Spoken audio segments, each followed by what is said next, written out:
KB, Blink, what his options are here. Needs HP, that's for sure. It's only sitting on 967. Yeah. Pipe would be okay as well. Oh, yeah. Something, just general tanky items would be great. I feel like BKB is just the play, though. That way you don't have to worry about the call down, don't have to worry about the Dragon Tail as much, or even the CM ulti. You can just charge in there and get off the black hole that he wants. Yeah, and it's guaranteed because you can set it up with a Naga Sleep. He's going to guarantee, they'll wait to use the Naga Sleep if possible until 2 or 3 heroes are grouped. Yeah. And if they are, it's a guaranteed black hole, and the only thing that's going to mess it up is Dragon Knight on the outside, maybe a Centaur on the outside, or Crystal Maiden. So if he does get a BKB, immediately guarantees a full duration black hole with level 4 Midnight Pulse, and that means dead heroes in most cases. Oh, yeah, absolutely. Ketchik Imba has himself a Shadow Amulet, so the Glimmer Capes are starting to come about. Looks like Fly will be working on one of his own. He's now got his Cloak and about 1,300 gold pulled up. Fnatic grouping up as 5 in the mid lane here, though. They want to siege off the backside of this Elder Dragon form. And we'll see if Complexity mount a defense. They do have a black hole ready and waiting, though. Right now, Swindle is split pushing in the side lane, still about 1,200 away from his Aghanims. I don't think Complexity really want to fight quite yet, if they don't have to. Swindle is not TPing. So I think they're just going to defend and show the force here. There's the TP. Okay. No sleep from Naga. Ohio's pretty far out of position now to take a fight, so Fnatic will just back out. And pretty easy defense from Complexity, honestly. They didn't even have to glyph, and tower stays standing. Now they smoke under the tower, and they'll try to bait with Swindle in the mid.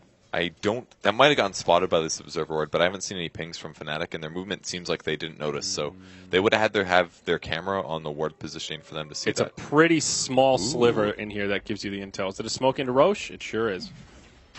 Interesting. Fnatic have absolutely no clue. Looking at their vision here, they have no way to confirm it, and they don't seem all that suspicious. It's not the fastest because they don't have a medallion, but they do have Riptide, which is also -5 armor. So I guess this will actually die at a decent pace, and with the Plague Wards up, like there's enough things holding the lanes back that I'm not so sure that Fnatic will notice. But they do have a timing window. This is a slow Roshan, in my opinion. Complexity are also pretty well suited to take a fight in the pit. Worst case, they can still always just poison Nova, get a black hole, and do quite a bit of damage. And yeah.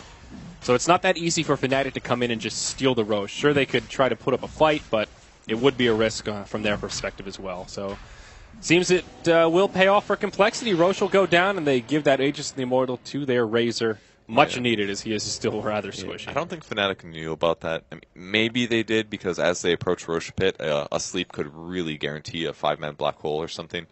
And there's the BKB on Enigma. Absolutely obvious. He doesn't need to go for a Blink Dagger this game because of the fact that there is a Naga setup. Yeah. But this just gets scarier and scarier for Fnatic because Z-Freak's not going to slow down his farm. He's going to have BKB. He could even go Refresher afterwards and just do a double black hole on like 2 people. He could grab an Aghanims and have a double Midnight Pulse. Like that's 5% of your max HP times 2. That's 10% per second. And black hole does a lot. So you're guaranteeing like half of everybody's HP and the black hole dies.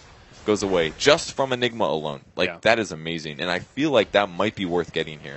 You know, I'm so glad they changed Black Hole to just be consistent damage per second now, rather than the way it used to be, where you took more damage the closer you were. It made sense conceptually once you cross that event horizon. That you're closer to the hole, you take more damage, but this just makes more sense, I think, with the way the heroes play. Yeah, it's like, well, I'd rather catch as many people as possible rather than do like slightly more damage to one guy. Yeah. So BKB now for Dragon Knight, a very common item build for this hero. He really needs magic immunity at some point. He's already tanky, just needs to reduce the magic damage done to him. So he also, the only thing scary about this though is that now if there's a Naga sleep, he won't be affected from it, which is good and bad. If he's trying to kill the Naga, it's a very good thing. He's actually going to initiate on here, has to pop his BKB. Will he black hole this? Oh, they Walrus punch it. They don't have to black hole it. They're going to continue going on here. Now the Stampede gets forced out. They won't kill Mushi here, but Complexity have to be happy with that. Stampede on cooldown for the next minute. Not the biggest cooldown, but a 10-second BKB used as defensively as possible there. That's good news. Yeah, it really is. They could just go for the push now. They didn't commit anything to that. I mean, they maybe could have just black holed it, but that was only going to waste some of the BKB duration. I think that was by far the better play there. Good play from Z-Freak not to go for that impulse. And now it's on cooldown for a minute. That's the other drawback to that 10-second charge. It has a pretty lengthy cooldown there. So they'll be able to siege this tower, and they know that the Dragon Knight can't really fight, or at least doesn't want to. Split pushing up top. Gyrocopter does have a TP scroll. Oh. They don't have vision. Gale misses as well. Okay, good use of the Glimmer Cape there from the Crystal Maiden. Ketchy Gimba now blocked out by the Ice Shards. Moonmeander coming in. He wants that Walrus Punch, but he can't quite get his hook on that Crystal Maiden. Now Ohio comes in. Man. Song of the Siren to interrupt it. They can grab 2. Looks like supports. There's the BKB. BKB a little early. Going for 3. He gets 2. Call down, but it's just not going to matter. Both Ketchy Gimba and Johnny evaporate inside the event horizon. Now Mushi trying to run for it in the Elder Dragon form. His BKB still on cooldown from earlier. He'll stand his ground. It's the end of the Aegis, but now Z-Freak on the run, still alive, but the homing missile trying to chase him down. Swindle, as well as Z-Freak and Fly, all taken out by the Gyro Centaur combo. It ends up being a much better fight for Fnatic than it seemed at the beginning. Yeah, that was so good for them. Considering how that started, like with the black hole setup, I think the reason it went well is because those were just supports. You know, they didn't get a Tombstone or a Flesh Golem off or any of CM's abilities, but they got to initiate with Centaur. He got to Stampede. Did have to buy back though. That is one key thing there. That makes a lot of sense because I felt like he initiated multiple times, and that was why. Yeah, it was pretty chaotic. So I did miss the buyback during the fight. So that does tip the scales a little bit. Still a great fight for Fnatic, but Complexity pretty comfortable here. Got it. All right, just a point booster as cargo, but still a little bit extra gold for the team. Not too shabby. BKB also on the way for Razor, only about 500 gold off. That was a really nice snipe. How did he even see that? I think he just got lucky, didn't he? I think he was just rotating over that way. No, there's nothing that he bought from the side shop. I'm awfully surprised about that. They have absolutely no vision here. And his positioning and his movement, he didn't go there to buy something. He actually just shifted over. Maybe he was anticipating it. Like, they win a team fight, they're going to go buy something from the secret shop. So I'm going to... If so, that is like a super next level play out of Razor. That was... Z-Freak, walks right into him. That'll be the end of the Enigma. Not much you could do there. Black Hole still on cooldown for another minute and a half. Smart play from Fnatic to try and make the most of this opportunity, while Complexity will have their big ultimates on cooldown. Song of the Siren coming up, as well as that Poison Nova. Pretty long cooldown until you get level 16. 2 minutes. Wow, it goes from 120 to 60. Yeah. That is quite the jump. Getting that 16 is so important. Yeah. Oh, they blink forward, going on Swindle Mountains. Here we go. Great Stampede in as well. That's a pretty good call down. Connects on all 4. Song of the Siren from Fly will reset. They get the Tombstone now. Midnight Pulse comes down. They're going to make this happen. Swindle does have his ultimate, but can he actually get it off? There we go. Complexity taking a good fight here. They're just destroying Fnatic. Only 1 left alive, and just for a matter of seconds. It's a 1-for-5 exchange. Fnatic going way too deep in the base. Complexity didn't even need the black hole to make that happen. They played that fight really well. They got so grouped. They tried to get the kill, but it didn't happen, and then, bam, Midnight Pulse, basically. That was just a BKB Midnight Pulse, and it was threatening as well. You never really know if the hole's going to come, and then they panic a little bit. The Midnight Pulse with the Snowball, it was like just as good as the Black Hole. It made everybody confused. It cut their retreat path with the Ice Shards. Like, the synergy in Complexity's draft here is so good. They took the one hero that's arguably very overpowered right now with the Naga Siren, and they fit it into all these other heroes and roles that nobody else has played. Everyone else was doing like Naga Siren Quap combos, which is good, but it doesn't have the teamfight potential of Tuskar with an Enigma.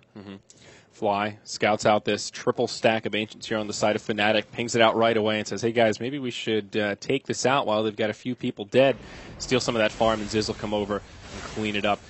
Desolator now on Moonmeander's Tusk. An item you see pop out on Tusk every so often, though, somewhat of a rarity. You'll see like Glimmer Cape, Blink Dagger, mobility tools more often. Shadow Blade sometimes. Yeah, Shadow Blade as well. But I like the Deso here. I think it's pretty good on Tusk and makes him much more of a threat. He can focus the weak ones in the back line, the Crystal Maiden, or even the Undying, who's pretty low on armar. It's good against all of them, you know? Like, it helps you one-shot the Crystal Maiden, but it also helps you do a lot more damage to the Dragon Knight and also kill heroes like Centaur Warrunner, because they already do have some other minus armor, and it's coming from Razor, so I think it's a nice little item to pick up. Maybe a BKB would be better here because their combo is all about doing song stuff, but with the same thing, you don't want to put everything all into those team fights because otherwise you see situations like just happened where your opponents might actually get a Rex on you after you use as you do a good team fight. Yeah, Swindle just desperately trying to get level 16 before the next fight breaks out. Partially for the cooldown reduction, but mostly for that damage. I think a Veil of Discord may be on the horizon for him. Yeah. And that's when Veno has Ags, Veil, and level 16, there's this window of just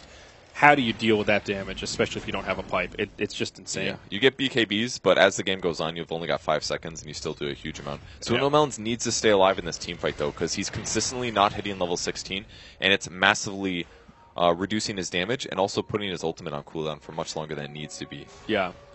Poison Nova lasts for 16 seconds at level 3 when it's upgraded. Relative to a 5 or 6 second BKB, it mitigates a little bit of the damage, but it's like not 250 damage mitigated or something, 400 damage good. mitigated. It's something, but it's not that much. And like you said, the Veil combo is very good. Yeah. I don't know if they want to Veil this game. I would almost rather see him get a different item. Blink Dagger also pretty common, just so you can get in and kind of kamikaze your Poison Nova. Yeah, I would rather he does Blink instead immediately afterwards. Veil is definitely a possibility, but he might want to wait a bit longer until the BKBs get lower cooldown. I think that might be the better solution. Yeah, because there's not that much other magic damage coming out of his team. Some from Tusk, a little bit from Razor, but it's mostly just himself. Well, there's the Blink, so there you go. Yeah, definitely the better item at this point, because now he doesn't have to worry about getting initiated on. He can just position better, and he can just jump in and dunk him with poison. He's 16 now, so it's party time. Absolutely. Sweet 16. They saw Moon blink in aggressively here, but I don't think they want to fight. You know, one of the best ways to deal with the Corvino like this is actually Rubik. The null field makes a really big difference against the Poison Nova. When Venom was getting picked up a lot, you saw a lot more Rubik picks, and part of why it was such a smart 5th pick here. I think it's a good point. They still want these other supports, though. I mean, I don't think they really got that much value of Undying, to be honest. Especially, like, the Naga just counters them so well. That last fight was just so good for complexity. They countered all of their Radiant abilities by Naga sleeping. Yeah. And now complexity secure a free tier 2 tower in the bottom lane. Fnatic pulled them back by pressuring the mid tier 3, but as soon as they see TPs, they hightail it out of there, not really looking to take a fight. Z-Freak still farming pretty well, nearing about 2,000 gold after the BKB mech. Kind of curious where he'll go next, if it's the Ags, if it's the Refresher, or if he just decides, you know what, I want a positioning tool as well. Even though I don't really need it, it is luxury and makes my life a little easier. I still think I like the Ags best of all those choices, honestly. The Midnight Pulse It's very all into their combo, though, and if it goes like that first sleep down by the Radiant base, then you only catch supports, and it's a complete waste. If you catch cores, man, Ags is the best, especially against a Centaur, but it's kind of all in. It does give him a lot of HP, like 400 HP